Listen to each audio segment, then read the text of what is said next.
정부가 혁신 성장의 첫 타자로 수소 경제 활성화 이 대책을 내놨습니다. 그러니까 그동안에 혁신 성장이라는 이런 총론에서 강론이 없다라는 지적이 있었는데 그 강론으로 즉 구체적인 어떤 실천 방안으로 수소 경제 활성화라는 걸 내놓은 겁니다. 대통령이 직접 울산까지 가서 이제 발표를 했고 앞서 전해드렸는데요. 좀 더 이제 자세한 내용과 함께 의미도 좀 있을 거고 중요한 거는 결국 이게 이제 실현이 돼야 되는 거겠죠. 이런 부분들까지 좀 하나하나 짚어보겠습니다. 오늘 도움 말씀을 위해서 숙명여대 신세돈 교수 모셨습니다. 저 교수님 어서 오십시오. 네, 반갑습니다. 예, 그 예전에 그 여러 가지 뭐 이명박 정부 때나 박근혜 정부 때나 이런저런 뭐 경제들이 있었는데 항상 애매하다, 모호하다 뭐 이런 얘기들이 많아서요. 자, 혁신 성장의 어떤 대표 주자로 지금 수소 경제를 이제 정부가 내놨지 않습니까? 그럼 이 수소 경제라는 거는 뭘 우리가 생각하면 됩니까? 그 두 가지인데요. 네. 하나는 발전. 발전. 그러니까 집에 쓰는 전기를 우리는 지금 뭐 화력이나 원자력을 통해서 집에 그렇죠. 오지 않습니까? 예. 근데 이제 그 발전을 이제 하는 방식을 수소를 써서 발전하는 방식을 가지고 가정용으로도 이제 이 전기를 공급하는 소스가 된다는 거죠. 핵심 부품이 연료 전지라는 거예요. 예. 연료 전지. 배터리. 예. 그렇죠. 배터리라고도 할 수 있겠는데. 네. 그래서 그 연료 전지를 기술을 보급을 해서 이렇게 에너지를 공급한다는 그 한 측면이 있고. 예. 그거보다는 더 이제 와닿는 게 수소차, 그렇죠. 수소 버스, 예. 수소 트럭, 선박, 기차 이런 거를 이제 아까 말씀드린 연료 전지를 가지고 네. 전기를 발전시켜서 움직이는 크게 이제 그 두 가지로 나눠 볼 수 있는데 네. 지금 이제 정부는 수소차라고 하지 않았어요. 수소 경제라고 말씀하셨거든. 그렇죠. 수소 경제라는 말은 이게 자동차에만 국한되는 게 아니고 발전 이것을 포괄적으로 그래서 새로운 에너지 수단의 하나로 장차 발전시키겠다 이런 좀 큰 의미를 갖고 있어서 예. 수소차라고 하지 않고 수소 경제라고 말씀한 것 같아요. 그러니까 수소차 얘기만 하면은 정부가 생각하는 이 수소를 통한 어떻게 보면 일종의 이제 혁신인 거잖아요. 그렇죠. 그런 부분들, 그러니까 우리 경제 기존의 어떤 그 어떤 산업혁명 이후의 어떤 이런 경제를 확 바꾸는 건데 혁신의 의미가 조금 퇴색될 수 있으니 이거 좀 더 수소 경제다. 예, 에너지의 소스를 그러니까요. 수소를 활용한다는 거죠.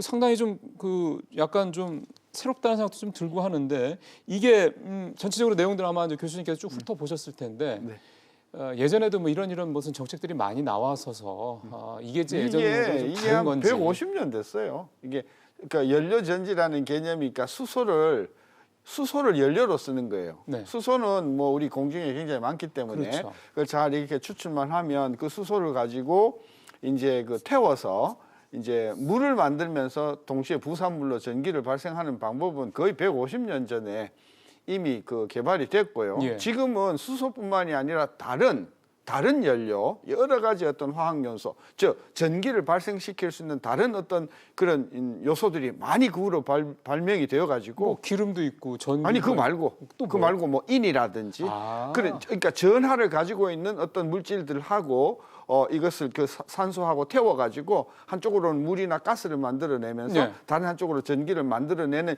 그런 유형의 어떤 것들을 다 우리가 연료 전지라 하는데 그 중에 가장 보편적이고 먼저 나온 게 수소라서 수소 연료 전지라고 하는데 그 수소 말고도 많은 방법이 있어요. 그래서 이제 그걸 가지고 이제 자동차 동력으로 쓰자는 것이 이제 수소차고 여기 이제 버스가 지금 보급이 돼 있고 이제 잠차는 자동차에서 이제 선박 뭐 기차로 간다는 건데 네. 이제 문제가 뭐냐 하면 첫째 수소를 추출하는 방법이 이게 수소를 이게 많긴 많은데 그거를 이제 끄집어내는 방법이 굉장히 좀 이제 어려워요? 어렵고 돈도 많이 들고 그다음에 두 번째는 수소를 만들어내면은 가스 형태로 있거든요. 예. 그 가스 형태를 좀 더 압축해서 액체로 하거나 그걸 또 고체로 하면 훨씬 더 이제 수소 공급과 수소 관리가 용이하지 않겠습니까? 지금 LPG 같은 것처럼 생각하면 되는 거죠. 그렇죠.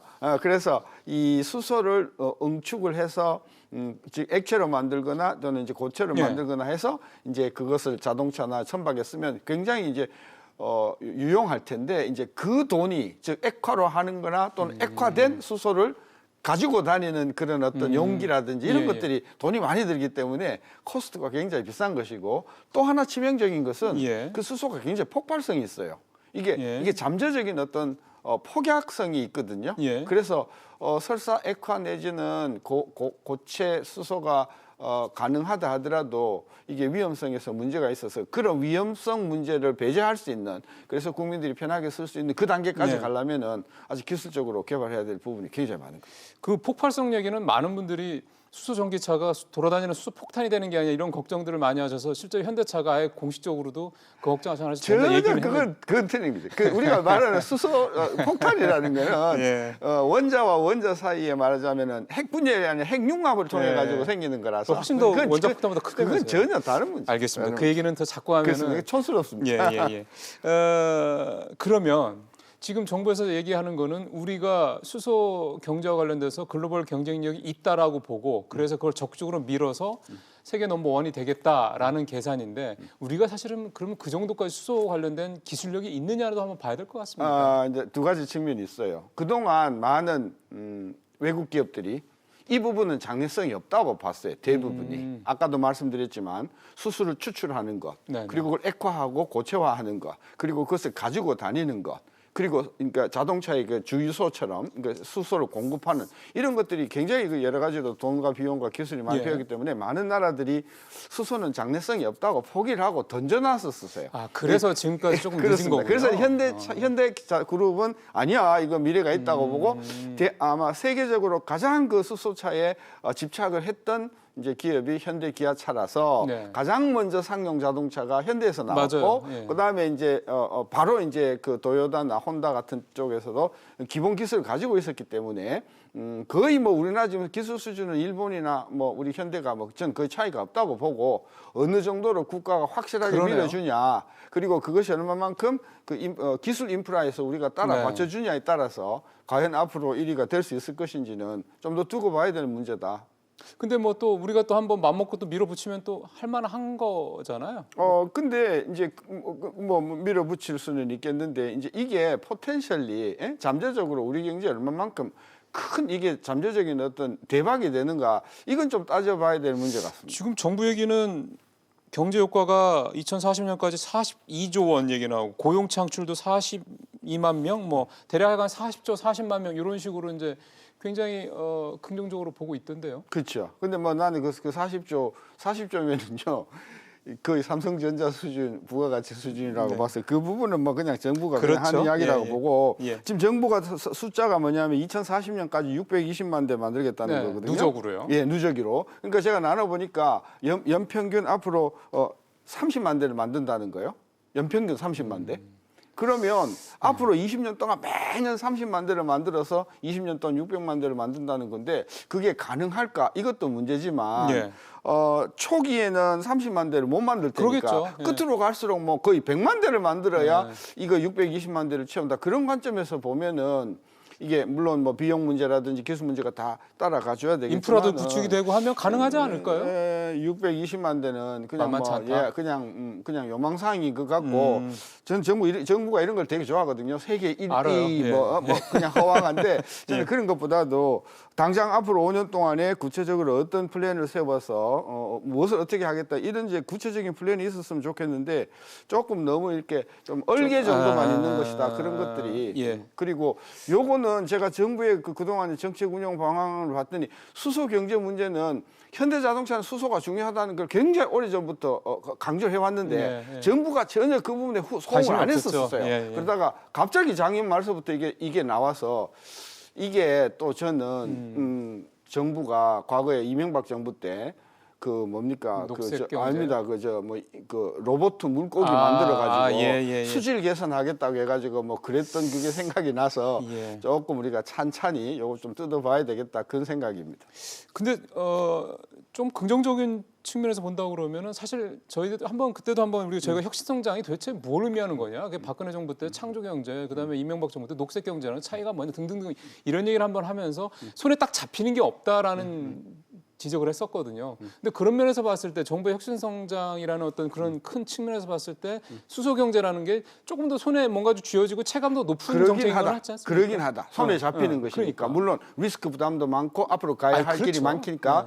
그러나 구체적이긴 한데 제가 지금 우리 정부나 우리 국가에게 지금 시급한 혁신은 그런 리스크가 많은 그런 혁신이 아니고 지금 공장에도 우리가 개선하고 고쳐야 될 그런 어떤 공정 문제라든지 또는 뭐 여러 가지 설계 문제라든지 굉장히 고쳐야 할 부분이 많거든요. 지금 그런 부분을 우리가 먼저 고치고 이렇게 확률이 조금 낮고 리스크 부담이 큰 거는 저는 정부가 이게 좀 물론 정부가 지원을 하더라도 거기에 너무 목매여서 지금 당장 급한 혁신, 공정의 혁신, 예. 그다음에 공장의 어떤 효율화 이런 것들을 해나가는 것이 저는 더 시급한 혁신이 아닌가 싶어서 저의 혁신은 있는 공장을 더 잘하게 만들지 않는데 저는 방점이 가 있고 정부 관료들은 세상에 없는 거 만들어내는 거 여기에 너무 좀 방점이 가 있어서 양쪽을 조금 절충하는 게 필요하다고 보는 그 거죠. 말씀하시니까 문득 이 생각이 드네요. 사실은 이제 무슨 얘기냐면 전기차 얘기입니다. 네. 사실은 전기차는 수소차에 비해서 훨씬 더 먼저 한 10여 년 전부터 이제 시작이 돼서 지금 중국 같은 경우는 사실 엄청나게 뭐 많이 이제 인프라가 만들어져 있고 또 차도 만들어내서 좀 실제로 전기차는 많이 굴러다니고 있잖아요. 그렇습니다. 근데 10년 정도 지났는데도 전기차 전 세계적인 보급률은 굉장히 미미하다라는 평가들이 나오고 있는 걸 보면 10년을 해도 저 정도인데 수소차를 우리가 해서 20년 동안에 20년 동안 600만 대. 한다. 네.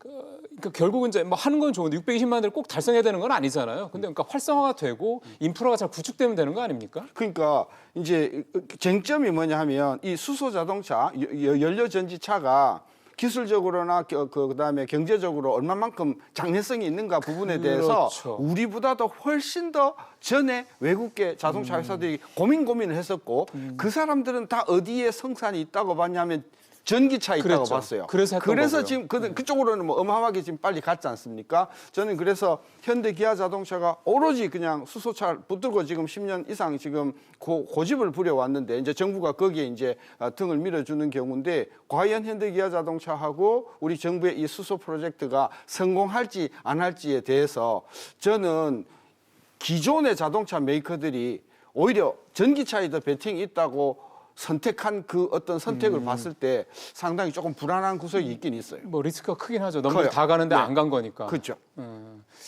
그리고 사실은 또 이게 또 성공을 하려면 지금 우리나라 이 저 제조업의 특히 자동차 산업 같은 경우 여러 가지 좀 구조가 뭐 좀 전속 거래 같은 것도 좀 많이 이렇게 돼 있고 이런 부분들도 좀 바꿔서 협력, 그러니까 중소업체들, 납품업체, 협력업체들과의 좀 이런 어떤 상생도 좀 잘 돼야지 아마 공정적으로 하지 않을까. 왜냐하면 제가 듣기로 수소차에만 들어가는 게 한 19,000개 정도 넘는다고 얘기를 들었거든요. 부품이? 실제 자동차 부품은 한 3만 개 정도 되는데, 그러니까 그거보다는 적지만 훨씬 적죠.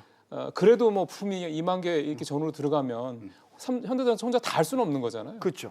그리고 이게 이게 결국 연료 전지 기술의 문제거든요. 그렇죠. 네. 연료 기술에 관한 문제는 한국 말고도 다른 어떤 그런 외국이나 독일이나 스위스나 일본이나 미국의 연료 전지의 핵심 부품이나 핵심 기술에 대해서 그 우위를 가지고 있는 나라들이 많거든요. 그러니까 우리가 세계 1위가 되려면은 모든 연료 세대 1등이 아니라 다른 나라의 협력도 많이 구해야만 그렇죠. 될 수 있다. 혼자는 안 그러므로 되죠. 규제나 어떤 지원 자체가 굉장히 글로벌 마인드가 되지 않으면 네. 할 수 없다. 저 그런 관점에서 정부가 조금 이번 이 프로젝트에 관해서는 좀 열린 마음으로 시야를 넓혀야 되겠죠. 시야를 넓혀서 다른 나라의 기술과 부품이 들어오더라도 그것을 용인하는 그런 어떤 지원의 마인드를 가져줘야만 예. 이게 성공할 확률이 높아진다고 보는 거죠. 중요한 거는 성공해야죠. 예, 알겠습니다. 말씀 잘 들었습니다, 교수님.